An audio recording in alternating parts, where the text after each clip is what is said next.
Você está assistindo ao Mundo Mulher, o programa que veio para ficar nas suas manhãs de sábado.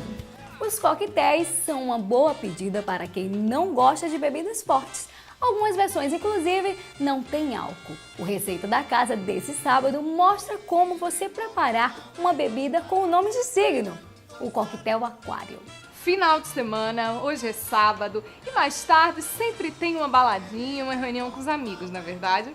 Então, hoje eu venho trazer para vocês dicas de coquetéis e eu vou falar com a Kel. Kel que faz coquetéis há quanto tempo, Kel? Há 10 anos. Que legal, uma mulher linda fazendo coquetel há 10 anos. Então, quais são os que você vai mostrar pra gente hoje? Bom, vou fazer um coquetel feito à base de suco de abacaxi, licor de tangerina, vinho branco e licor de laranja. Que legal. Que é um coquetel refrescante, agrada todo o paladar. Ai, que bom, né? E eles são leves, não é isso? Com Levam um certeza. pouco álcool. Exatamente. Muito bom. E também tem as opções sem álcool, não é isso? Exatamente. Tem um coquetel de frutas que são feitos à base de frutas, né? Tipo abacaxi, laranja, maracujá, goiaba e laranja.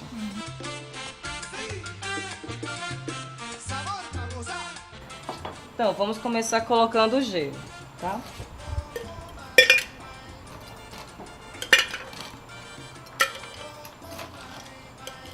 Aí vem o gelo. Aí o próximo, suco de abacaxi, né? Que vai 60 ml de suco de abacaxi. Licença, eu pego aqui o licor. Vai 25 ml de licor de tangerina.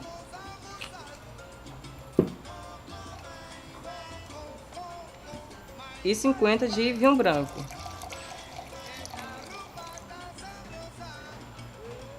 Aí agora o próximo passo é o açúcar. O açúcar, dependendo da pessoa, pode ser opcional. Você pode usar tanto o açúcar como o adoçante também, depende de cada pessoa, né?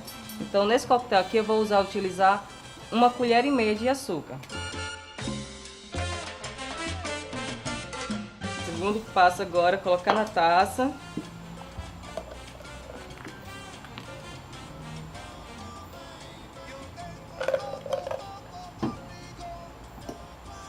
Agora vem a melhor parte, a decoração, porque coquetel tem que ser bem decorado, né? Fica muito bonito.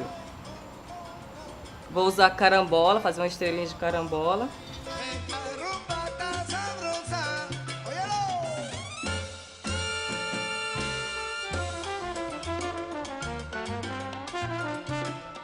Então aqui já ele está pronto para ser consumido, né?